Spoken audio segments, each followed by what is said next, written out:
자, 지난주에 변화 새롭게 하라라는 제목으로 말씀을 전했습니다. 너희는 이 세상 이 세대를 본받지 말고 오직 마음을 새롭게 함으로 변화를 받아 하나님의 선하시고 기뻐하시고 온전하신 뜻이 무엇인지 분별하도록 하라. 로마서 말씀을 가지고 올해 주제 성구를 가지고 말씀을 전해드렸습니다. 이 세대를 본받지 말라라는 것은 이 세상의 악한 문화와 풍조와 가치관을 따라가지 말라라는 것입니다. 우리가 이 세상에서 따로 살 수는 없어요. 이곳에서 이 세상과 완전히 격리되고 분리된 삶을 살 수는 없어요. 세상 속에서 살아가되 세상에 물들어서도 안 되고 세상에 속한 사람이 돼서도 안 되고 그 세상을 변화시키는 사람으로 살아가야 된다라고 말씀을 드렸습니다. 그래서 주님께서도 너희는 세상의 빛과 소금이라고 말씀하셨지 교회의 빛과 소금이라고 말씀하시지 않았어요. 우리가 이 세상 속에서 살아가야 되기 때문에 이 세상에 선한 영향력을 미치면서 살아가야 된다. 이 세상이 우리를 본받고 이 세상이 우리를 따라오도록 만들어야 된다는 거예요. 그러려면 어떻게 돼요? 우리가 마음을 새롭게 함으로 날마다 새롭게 변화되어지는 삶을 살아야 되는 그것이 무엇이에요? 예수 그리스도를 닮아가는 삶을 살아야 돼요. 예수를 믿기 시작했으면 지금 10년, 20년, 30년 시간이 지날수록 우리가 점점 장성하고 성장해야 된다는 거예요. 우리 믿음이 죽지 않았다는 건 뭐예요? 성장하고 자라난다는 거예요. 자라난다라는 건 죽지 않았다라는 거예요. 살아있다라는 말은 곧 성장한다라는 거예요. 자라난다라는 거예요. 예수 그리스도의 장성한 분량까지 우리의 믿음이 자라나서 이 세상을 향해서 하나님께서 나를 이 세상에 보내신 목적대로 살아가야 한다라는 것입니다. 그래서 우리가 날마다 새로운 삶을 살아가야 돼요. 새롭게 변화되어야 한다라는 것입니다. 자, 그러한 삶을 사는 사람들이 어떤 사람들이 있을까 한 주간 동안 고민하다가 갑자기 에녹이 떠올랐어요. 그래서 에녹을 가지고 오늘 말씀을 나누면서 우리가 은혜를 나누기를 소원합니다. 자, 오늘 본문에 나오는 에녹은 아담의 아들들 가운데 아벨이 가인 때문에 죽임을 당하게 되죠. 아벨 대신해서 주신 아들의 이름이 뭐죠? 자, 세 번째로 주셔서 셋. 그런 건 아니고, 자, 씨라는 뜻을 가진 셋이라는 아들을 주셨습니다. 이 셋의 후손이 바로 에녹입니다. 셋의 6대 손이에요. 아담의 7대 손이고 셋의 6대 손이 바로 오늘 본문에 등장하는 에녹입니다. 근데 이 에녹이란 이름의 뜻은 훈련하다 혹은 들이다, 봉헌하다 이런 뜻을 가지고 있어요. 훈련하다, 양육하다, 봉헌하다 이런 뜻을 가지고 있는 이름이 에녹입니다. 5장 앞부분에는 창세기 5장 앞부분에는 에녹이 속해 있는 이 셋의 자손들에 대한 계보가 기록되어 있습니다. 그런데 이 계보는 하나님을 향한 믿음을 지킨 사람들의 믿음의 계보라 할 수 있어요. 아벨, 셋 이런 믿음을 지킨 사람들의 후손이기 때문에 이 믿음의 계보라 할 수 있습니다. 그런데 특이한 것은 이 셋의 계보에 등장하는 사람들, 이 셋의 자손들은 창세기 4장에 가인의 계보에 등장하는 사람들과 비교해 봤을 때 사실 하나같이 너무나도 다 평범한 사람들이다라는 거예요. 먼저 4장에 가인의 자손들에 대해서 기록을 하고 있고요. 5장에는 셋의 아벨 대신해 주신 셋의 자손들에 대한 계보를 기록하고 있는데 4장에 기록된 있는 가인의 자손들과 5장에 기록되어 있는 셋의 자손들을 비교해 봤더니 이 5장에 기록되어 있는 믿음의 자손들, 하나님의 자손들, 이 셋의 자손들이 너무나 평범하고 그냥 보잘것없는 그런 사람들 뿐이었다라는 것입니다. 4장 말씀을 살펴보면 이 가인의 자손들만 하더라도 여러 가지 기술과 재주와 능력과 아주 특징이 많았습니다. 어떤 사람은 악기를 아주 잘 다루고요. 가인의 자손 중에 어떤 사람은 집을 잘 짓고 성을 잘 짓는 이런 건축술의 이런 능력을 가지고 있는 사람도 있었고요. 또 가인의 자손 중에 어떤 사람은 가축을 아주 잘 키우는 사람이 있었고요. 또 가인의 자손 중에 어떤 사람은 쇠를 아주 잘 다루는 이런 사람들이 있었습니다. 4장에서는 가인의 자손들을 설명할 때 꼭 이런 말들이 붙는 거예요. 성을 잘 짓고 쇠를 잘 다루고 악기를 잘 다루고 또 가축을 잘 키우는 이런 아주 재능과 이 세상적으로 많은 재주와 탁월한 능력을 가지고 있음을 창세기 4장에서는 밝히고 있습니다. 그래서 이 가인의 자손들은 이 세상을 살아가면서 마음껏 자신을 뽐내면서 아주 풍요롭게 잘 살았습니다. 그런데 셋의 계열에 서 있는 자들은, 이 셋의 자손들은 이렇다 할 특징이 없이 그저 몇 세의 자녀를 낳고 몇 세에 죽었더라라고만 기록, 아주 간단하고 평범하게 기록하고 있습니다. 가인의 자손들과 비교해 봤을 때 뭔가 내세울 재주와 능력, 뭐 자랑할 거리가 하나도 없어요. 그냥 몇 세에 나서 몇 세의 자녀를 낳고 그리고 몇 세를 살다가 죽었다, 이게 다예요. 셋의 자손들에 대한 기록은. 가인의 자손들은 그렇지가 않거든요. 어떤 재주가 있고 어떤 능력이 있고 얼마나 탁월한가, 이런 것들을 기록해 놨는데 셋의 자손들에게는 뭐 특별하게 내세울 재주와 능력이 없더라는 것입니다. 뭐 이룬 것도 없고 재산을 많이 모은 것 같지도 않았고 사람들에게 자랑할 만한 것이 하나도 없었습니다. 하나님의 사람들인 셋의 자손들은 세상적으로 봤을 때 가인의 자손들처럼 성공하는 삶을 살지 못한 것처럼 보입니다. 우리가 생각할 때 하나님의 자녀들이, 자손들이라면, 하나님을 향한 믿음을 지킨 자들이라면 복을 더 많이 받고 가인의 자손들보다 더 잘 살고 더 탁월하고 더 뛰어난 삶을 살아야 되는데 어떻게 가인의 자손들이 더 잘 살고 더 뛰어나고 더 탁월하고 더 풍요롭게 살 수 있느냐라는 의문을 가지게 됩니다. 오늘도 마찬가지입니다. 오늘날 우리가 이 땅을 살아가면서 믿음을 지키면서 산다라는 것, 세상 사람을, 세상에서 사는 사람들과 비교해 봤을 때 사실 부족하고 뭐 하나 내세울 것 없고 늘 제약받는 것도 많고 그런 삶을 살아야 된다는 거예요. 세상에서 자유롭게 살지 못합니다. 아까 말씀드렸던 것처럼, 지난주에 말씀드렸던 것처럼 이 세대를 본받지 않고 살려면 제약되는 것이 너무나도 많다라는 것입니다. 가인의 자손들, 이 세상 사람들은 자기 마음대로 삽니다. 자기 편한 대로 삽니다. 자기 하고 싶은 대로 삽니다.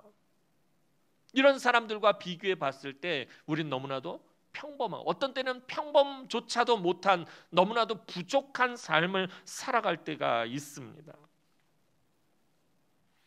셋의 자손인 에녹도 마찬가지였습니다. 그는 자신의 조상들처럼 지극히 평범한, 아주 평범한 삶을 살았습니다. 가인의 자손들처럼 이렇다 하게 보여줄 재주나 능력이나 업적이 없었습니다. 에녹이 뭐 돈을 많이 모았다든지 뭐 아주 뭐 큰 성읍을 지었다든지 혹은 재산을 많이, 이 양떼를 많이 키웠다든지 혹은 악기를 잘 다루는 어떤 그런 예술적인 재능이 있었다든지 이러한 언급이 전혀 없습니다. 그의 삶은 단지 오직 하나님과 동행하는 삶이었다라고만 말하고 있습니다. 하나님과 동행하는 삶, 바로 이것이 믿음이다라고 창세기를 광야에서 기록하고 있는 이 모세가 오늘 이것을 말하고 싶었던 것입니다. 창세기를 기록하고 있을 때 모세와 이스라엘 백성들은 거칠고 척박하고 메마른 광야의 길을 힘들게 걸어가고 있었습니다.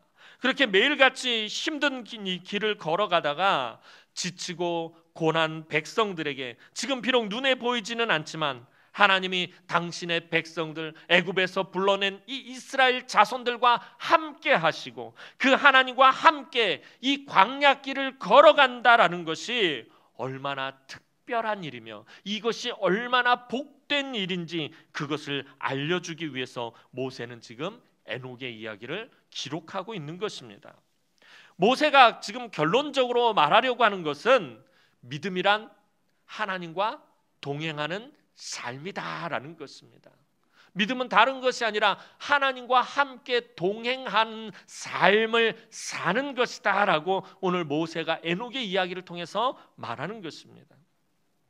에녹은 아들이었던 무두셀라, 성경에서 가장 오래 산 사람이죠. 969세를 살았어요. 와, 소리도 안 나오네. 969세를 살았어요. 뭐가 맞아야 해먹지.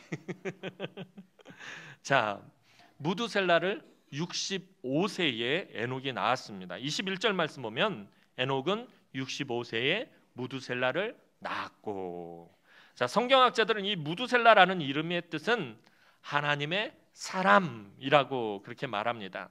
이 무두셀라라는 이름에 대해서 여러 가지 말들이 많은데 대체적으로 성경학자들은 하나님의 사람이다라고 그렇게 말합니다. 근데 이 당시에는 보통 사람들의 수명이 800세 900세나 되었습니다. 아주 수명이 상당히 길었던 때라서 65세에 무두셀라를 낳았다 그러면 오늘날로 생각하면 안 돼요. 와, 65세 어떻게 아이를 낳을 수 있지? 근데 65세라면 오늘날로 치면 젊은 사람을 의미하는 나이입니다.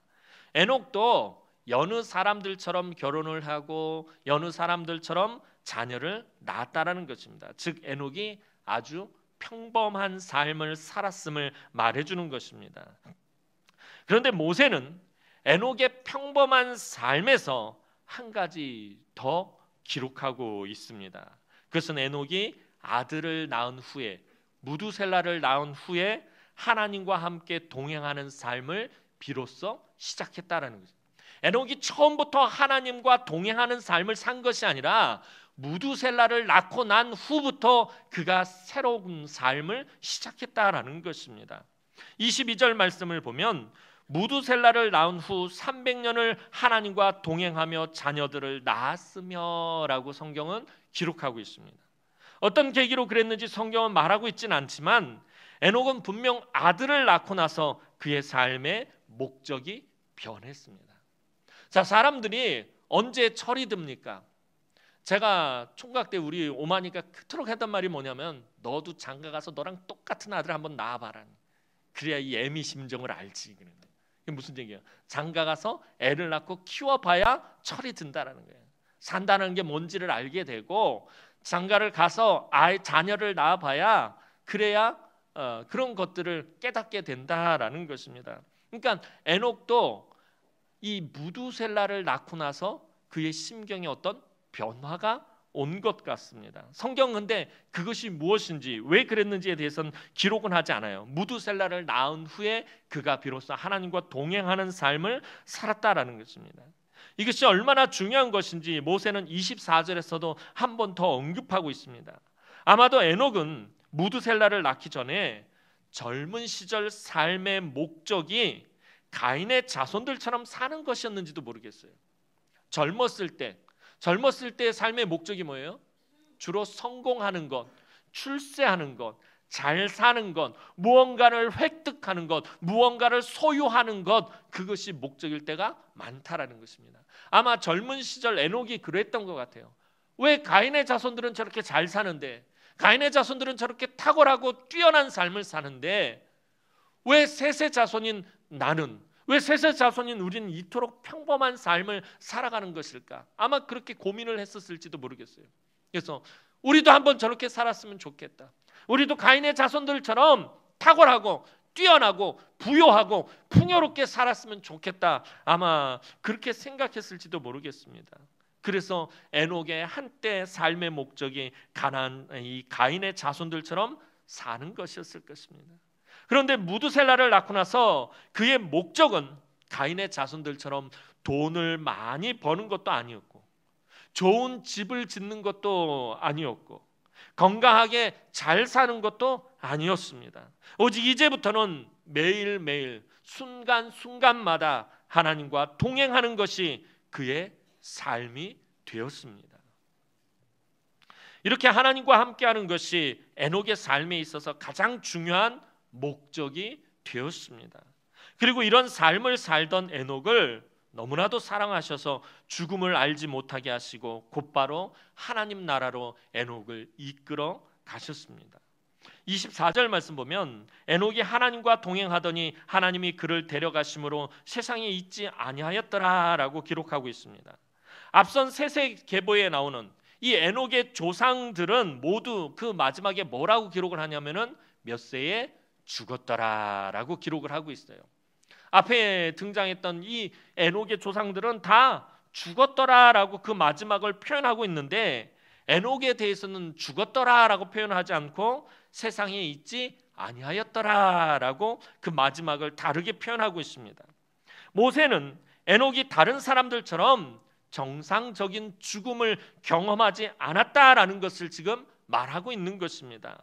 왜냐하면 에녹은 하나님이 그를 데려가셨기 때문이었습니다. 하나님이 그를 데려가심으로라는 이 표현은 열왕기하 2장에서 하나님께서 엘리야 선지자를 하늘로 이끌 때 표현했던 그 말과 같은 말입니다. 엘리야 선지자를 하나님 나라로 이끌 때 수차례 사용했던 말이 뭐냐면 여호와께서 엘리야를 데려가시다라고 이런 표현을 했는데, 그 데려가시다라는 표현과 오늘 에녹에게 사용한 그 말이 같은 말이다라는 것입니다. 그러니까 에녹도 엘리야처럼 죽지 않고 하나님이 데려가셨다, 하나님 나라로 데려가셨다라는 것입니다. 23절 말씀을 보면 에녹은 365세를 살았다라고 기록하고 있습니다. 65세에 무두셀라를 낳고 300년을 하나님과 동행했으니까 365세를 살았습니다.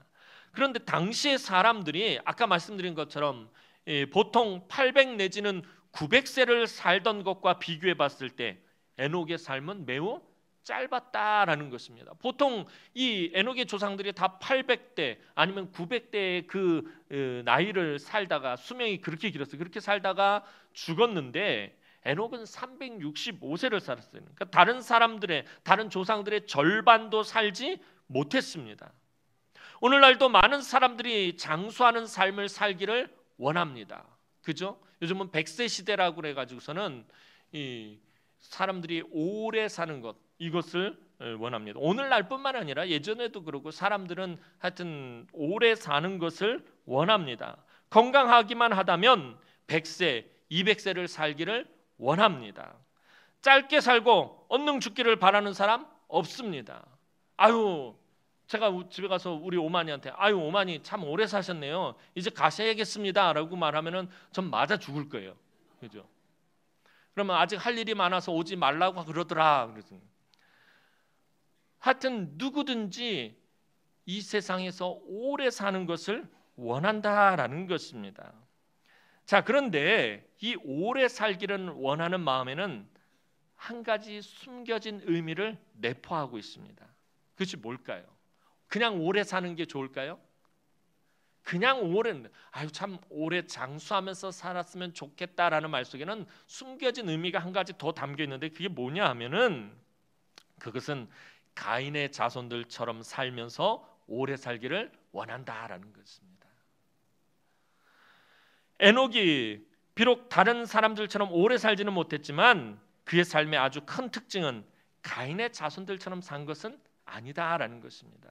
오늘 저와 여러분들도 마찬가지잖아요. 오래 사는데 그냥 병이 들어서 오래 사는 것, 이것을 원하는 게 아니잖아요. 건강하게, 풍요롭게, 부요하게 많은 것을 가지고 오래 살기를 바란다라는 것입니다. 에녹이 다른 사람들처럼 그렇게 오래 살지 못했어요. 아까 말씀드린 것처럼 800세, 900세를 산 건 아닙니다. 하지만 그의 삶의 아주 큰 특징은 가인의 자손들처럼 산 것이 아니라 하나님과 동행하는 삶을 살았다라는 것입니다. 사실 이 당시에 하나님의 사람들에게 오래 사는 것, 800세, 900세 사는 것, 이게 좋은 일이었을까요? 좋은 일이 아니었을까요? 한번 생각해 보시기 바랍니다. 이 당시에, 에녹 당시에 800세를 살고 900세를 사는 것이 정말 좋았을까요? 좋지 않았을까요? 싫었을까요?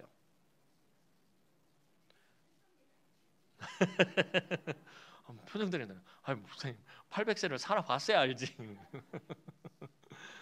800세, 900세요. 엄청나죠. 사실 한 800세는 관두고 한 200세도 관두고 한 100살까지만 건강하게 잘 살았으면 좋겠다라고 아마 그렇게들 생각하실 거예요. 그런데 사실 이 당시에 하나님의 사람들에게 오래 사는 것이 고통이었습니다.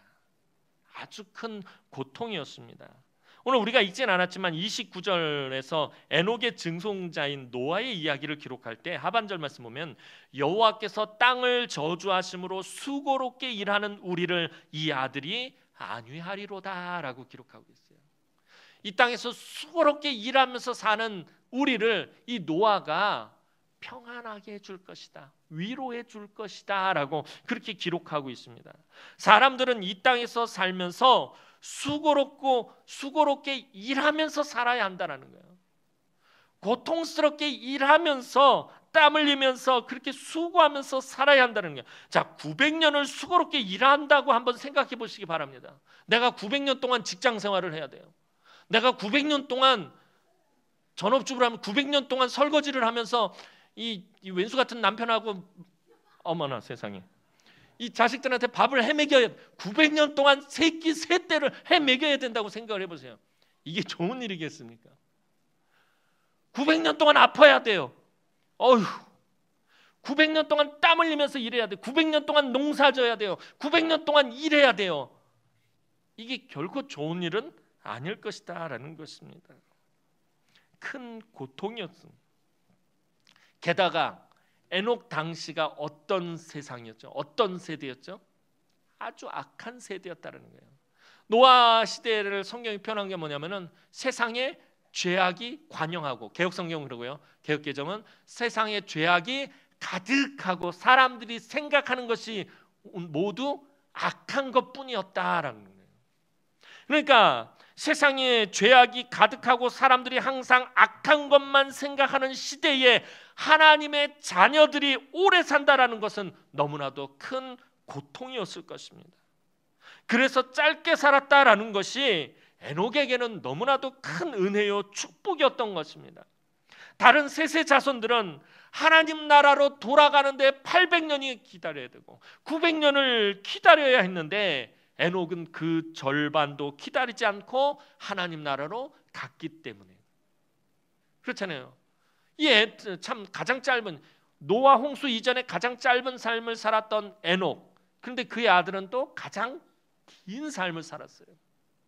하나님 나라 가기까지 969년을 기다려야 했다라는 것입니다. 이 악하고 죄악이 넘쳐나고 온갖 사람들이 생각하는 것이 악한 것밖에 없는 세상에서 900년을 살아야 되는, 하나님 나라를 가는데 900년을 기다려야 된다는 게, 이게 하나님의 자녀들에게는 얼마나 고통스러웠겠느냐는 거예요. 그런데 에녹은 그 절반도 안 되는 시간만 살다가 하나님 나라로 갔습니다. 모세가 여기서 말하고자 하는 것은 에녹이 얼마나 오래 살았는가 하는, 이게 중요하지 않다는 거예요. 이 땅에서 살아가면서 얼마나 오래 살았는가, 이것보다 그가 어떻게 살았는가에 지금 포커스를 맞추고 있다는 거예요. 에녹이 등장하기 전까지는 사람들 나이가 다 800세, 900세 그러니까 야, 참 오래 살았다 그러면서 그가 오래 살았던 것에 대해서 포커스를 맞추고 있는데, 에녹에게로 와서는 모세가 포커스를 확 바꿔요. 얼마나 오래 살았는가. 그런데 이게 중요한 것이 아니라 앞에서 살펴봤더니 800세를 넘게 살고 900세를 넘게 살았는데 이것이 중요한 것이 아니라 어떻게 살았는가, 이것이 중요하다라는 것입니다. 이스라엘 백성들이 지금 광야에서 힘든 여정을 걸어가고 있어요. 그들이 40년 동안 광야에서 그 메마른 곳에서 먹을 것 하나 구할 수도 없고 피할 곳 한 곳도 없고 뭐 하나 살 것도 없는 그곳에서 40년 동안 그들이 힘든 광야의 여정을 걸어가고 있었습니다. 광야에서 얼마나 오래 살았는지, 또 혹은 애굽에서 얼마나 오래 살았는지, 혹은 이제 가나안 땅에 들어갔을 때 그 가나안 땅에서 젖과 꿀이 흐르는 땅이라고 약속하셨던 그 땅에서 얼마나 오래 살았는지, 그것이 중요한 것이 아니라 내가 어떠한 삶의 순간 속에서, 내가 어떤 삶의 처지와 형편 가운데서 어떤 삶을 살았느냐, 이것이 더 중요하다라는 것입니다. 또 이스라엘 자손이 먼 훗날 가나안 땅에 들어갔을 때 그곳에서 풍요로운 삶을 살고 있는, 마치 가인의 자손들처럼 모든 것을 누리고 살고 있는 가나안 족속들의 삶에 현혹되지 말라는 것입니다. 얼마나 성공하고 얼마나 많이 가지고 얼마나 누리고 사느냐가 중요한 것이 아니라 하나님의 선택받은 백성으로서 어떤 삶을 사느냐, 이것이 더 중요하다라는 것입니다. 우리는 에녹의 이야기를 보며 믿음에 대해서 다시 한번 생각해 봐야 합니다. 믿음은 지식으로 배우고 머리로 알기만 하는 것이 아닙니다. 믿음은 하나님과 동행하는 삶을 사는 것입니다. 믿음, 그럼 우리는 그냥 머릿속으로 무언가를 생각하기에 여념이 없어요. 믿음은 삶이에요. 믿음은 사는 것이에요. 어떻게요? 하나님과 함께 사는 것입니다. 하나님과 동행하는 삶을 사는 것, 그것이 믿음입니다. 지금까지 내가 중요하다고 생각하며 살아왔던 길을 버리고, 지금까지 내가 추구하면서 내가 정말 이런 게 내 인생에서 가장 중요하다라고 생각했던 그것을 버리고 말씀이 지시하는 새로운 길을 따라가는 것이 바로 믿음입니다. 믿음은 결단하는 것이고 믿음은 따라가는 것입니다. 그것이 하나님과 동행하는 것입니다. 삶의 결단이 없고 삶의 행함이 없는 믿음은 믿음이 아닙니다. 믿음은 결단하며 따라가는 것입니다. 아브라함은 하나님의 말씀을 듣고 무조건 결단하며 본토 친척 아비의 집을 떠나서 그 말씀을 따라갔습니다. 모압 여인 룻이 시어머니였던 나오미를 결단하며 따라갔다는 거예요. 자기 친정에 남아있으면 더 행복하고 더 편안하게 살 수 있었는데 그 모든 것들을 내려놓고 믿음으로 시어머니였던 나오미를 따라갔어요. 엘리사가 스승이었던 엘리야를 무조건 결단하며 따라갔습니다. 베드로도 배와 그물을 모두 버린 채 결단하며 무조건 예수님을 따라갔습니다.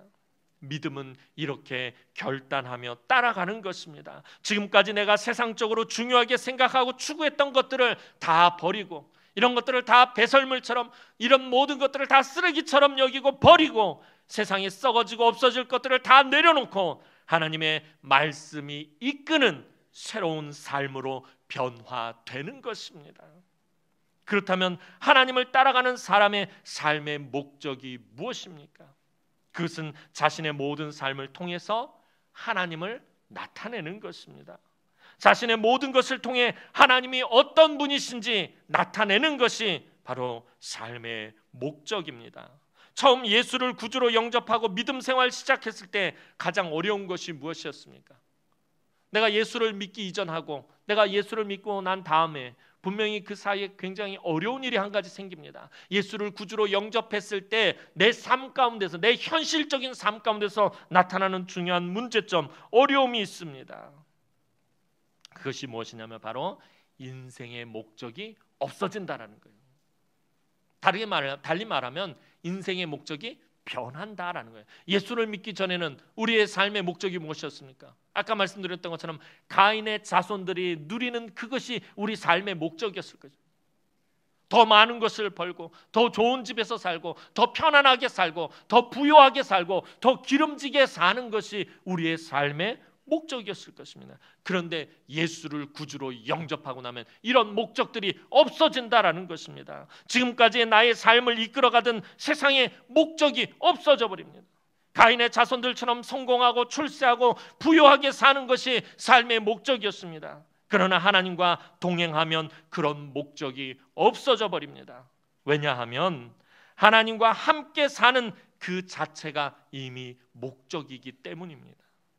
그래서 내가 오늘 하루 얼마나 많은 돈을 모았고 얼마나 많은 지식을 쌓았고 내가 얼마나 성공하고 얼마나 풍요롭게 살았느냐, 이것이 중요한 것이 아니라 내가 오늘 하루 어떻게 하나님과 동행하는 삶을 살았으며 내 삶을 통해 하나님의 모습을 얼마나 나타냈는가, 이것이 더 중요한 것입니다.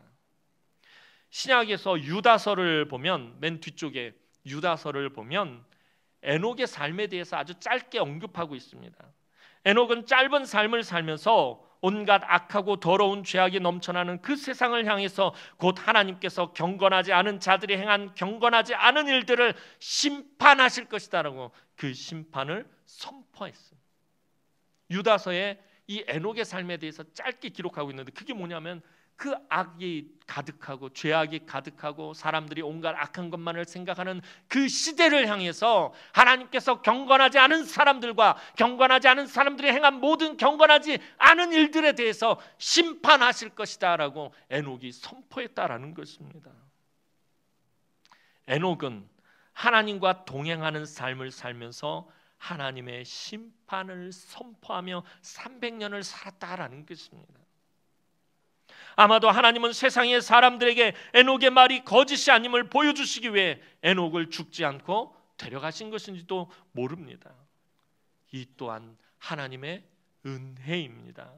그런데 이런 하나님의 은혜에도 불구하고 300년 동안 하나님과 동행하던 에녹의 말에 귀를 기울이지 않은 세상의 사람들은 결국 에녹의 증손자인 노아 때에 모두 물의 심판을 받게 되었습니다. 오늘 모세는 에녹의 삶을 통해 진정한 믿음이란 무엇인가를 알려주고 있습니다. 모세와 이스라엘 백성들은 지금 힘들고 고된 광야길을 걸어가고 있습니다. 그들에게는 언젠가는 가나안 땅에 들어가야 한다라는 먼 목표가 있습니다. 그러나 광야에서의 하루하루의 삶의 목표가 무엇입니까? 그들이 매일같이 똑같이 걸어가고 있는 그 거칠고 척박하고 메마른 광야길을 걸어가는 그들의 삶의 하루하루의 목표가 무엇입니까? 땅을 차지하는 것도 아니고 돈을 많이 버는 것도 아니고 출세하고 성공하는 것도 아닙니다. 그들의 목표는 약속의 땅에 이르기까지 한 걸음 한 걸음 힘든 광야의 여정을 하나님과 함께 걸어가는 것이었다라는 것입니다. 이것이 오늘 저와 여러분들의 삶이다라는 것입니다. 광야와 같은 이 세상을 저와 여러분들이 살아가면서 하루하루의 삶의 목표가 무엇이냐라는 거예요. 우리의 약속의 땅, 우리의 본향, 우리가 마침내 가야 될 저 하나님 나라 가기까지 한 걸음 한 걸음 매일매일 하나님과 함께 동행하는 삶을 사는 것이다라는 것입니다. 사랑하는 성도 여러분, 우리가 하나님을 따라가며 우리의 걸음을 하나님께 맞추기 위해서는 어떻게 해야 하는 것입니까? 하나님과 함께 산다는 말은 우리가 하나님과 걸음을 맞춰야 된다는 거예요. 걸음을 맞춘다는 게 뭐예요? 하나님과 함께 걸어가면, 제가 우리 집사람하고 둘이 같이 걸어가고 있는데 우리 집사람과 걸음을 맞춰서 걸어가야 돼요. 걸음을 맞춰서 걸어가지 않으면 어떻게 해요? 따로따로 가게 되는 거예요. 제가 제 편한 대로 내 마음대로 막 걸어가다 보면 나는 이미 저만치 가 있고 우리 집사람은 저 뒤에 쳐져 있더니, 아니면 제가 막 민기적 그리고 막 늑장을 부리면 전 뒤로 가고 우리 집사람은 앞쪽으로 가고. 물론 우리 집사람은 제 걸음을 맞춰주겠지요. 근데 저는 맞추질 않아요. 내 마음대로는. 누군가 동행한다라는 건, 누군가 함께 간다라는 말은 걸음을 맞춘다라는 것입니다. 그 걸음을 맞추기 위해서, 우리가 하나님과 함께하기 위해서, 하나님과 걸음을 맞추기 위해서 어떻게 해야 하는 것입니까? 그것은 내 자신을 죽여야 한다라는 것입니다. 내 자아를 십자가에 못 박아야 한다라는 것입니다. 내 자신이 살아있으면, 내 자아가 펄펄 살아있으면 절대로 하나님과 동행하는 삶을 살 수 없습니다. 하나님과 동행한다라는 것은 경건하고 거룩한 삶을 산다는 거예요. 내가 경건하고 거룩한 삶을 살지 않으면 하나님 나와 함께하지 않습니다. 하나님 거룩하신 분이시기 때문에. 나는 거룩하니 너희는 거룩할지니라. 하나님 선포하셨어요. 너희는 거룩해야 된다. 하나님 이스라엘 백성들을 선택하셨을 때 너희는 거룩한 자손이다라고 말씀하신 거예요. 거룩한 삶을 살아야 된다라는 것입니다. 그래야 하나님께서 동행해 주신다라는 것입니다. 즉 말씀으로 나를 쳐서 복종케 하고 날마다 무릎을 꿇으며 내 자아를 죽여야 합니다. 그래야 하나님과 걸음을 맞출 수 있다라는 거예요. 나에게 가인의 자손들처럼 되는 목표나 욕심이 살아있는 동안에는 절대로 하나님과 동행하는 삶을 살 수가 없어요. 내가 여전히 아직도 세상의 풍요로움을 쫓아가고 있고, 세상의 가치관과 세상의 것들을 내가 따라가고 있고, 세상에 썩어지고 없어질 것들을 붙들고 있고, 그것이 내 삶의 목표로 살아가고 있다면 난 지금 하나님과 동행하는 삶을 살 수가 없다라는 것입니다. 우리는 무조건 말씀을 따라가야 합니다. 우리 무조건 하나님의 것이 되어야 합니다. 무조건 하나님의 소유가 되어야 합니다. 나의 영혼을 하나님의 거룩한 성품에 완전히 빼앗겨야 한다라는 것입니다. 나의 영혼을 세상에 빼앗겨서는 안 됩니다. 나의 영혼은 하나님의 것이 되어야 한다는 것입니다. 내가 하나님과 동행할 때 하나님은 나를 에녹처럼 존귀하게 해주십니다. 이 세상에서 살아가는 사람들 모두가 죽어야만 이 세상을 떠날 수 있습니다. 죽지 않고는 이 세상을 떠날 수 없습니다. 그런데 그 죽음이라는 과정을 거치지 않았다라는 것은 하나님 앞에서 얼마나 존귀한 자가 되는 것인지 그것을 보여주는 것입니다.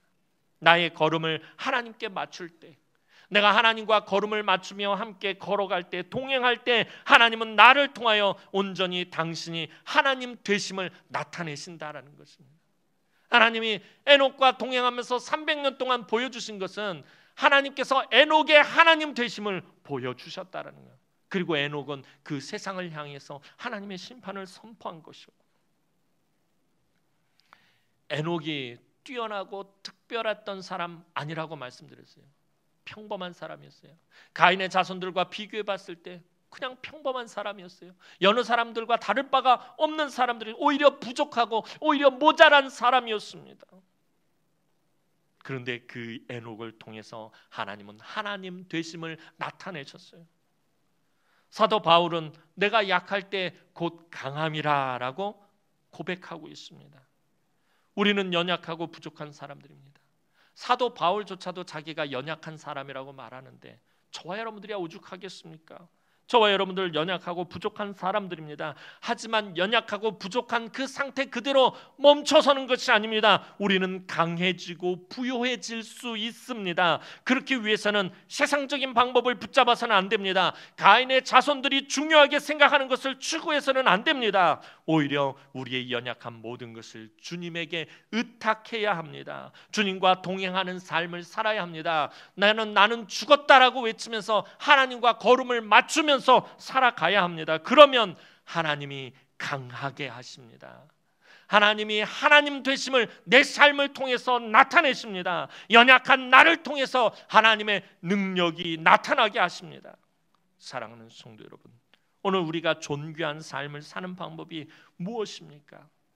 오늘 저와 여러분들이 이 세상 속에서 이 세대를 본받지 않고 마음을 새롭게 함으로 변화를 받아 오직 하나님의 선하시고 기뻐하시고 온전하신 뜻을 분별하는 삶을 사는 길이 무엇입니까? 그것은 다른 것이 아니라 오직 하나님과 동행하고 하나님의 말씀만 따라가는 삶을 사는 것입니다. 올 한 해도 사랑하는 주의 귀한 우리 남흥의 성도들이 마음을 새롭게 함으로 변화를 받아 하나님과 동행하는 복되고 존귀한 삶을 살았던 이 에녹의 삶을 올 한 해뿐만 아니라 일평생 그 동일한 삶을 누리시기를 주님의 이름으로 축원합니다. 기도드리겠습니다. 사랑과 은혜가 많으신 아버지 하나님, 은혜와 사랑을 진심으로 감사를 드립니다. 오늘도 하나님 사랑하는 주의 귀한 우리 남흥의 권속들, 오늘 에녹과 같이 아버지 하나님 일평생 하나님과 동행하는 삶을 살게 하여 주옵소서. 가인의 자손들의 삶을 부러워하지 아니하고 이 세상의 것을 잠시 있다 갈 이곳의 삶을 우리가 부러워하지 아니하고 오직 영원한 하나님 나라, 우리의 소망 되신 예수 그리스도의 그 나라를 소망하며 우리가 이 땅에서 하나님과 동행하는 삶을 살게 하여 주옵소서. 예수님의 이름으로 기도하옵나이다. 아멘.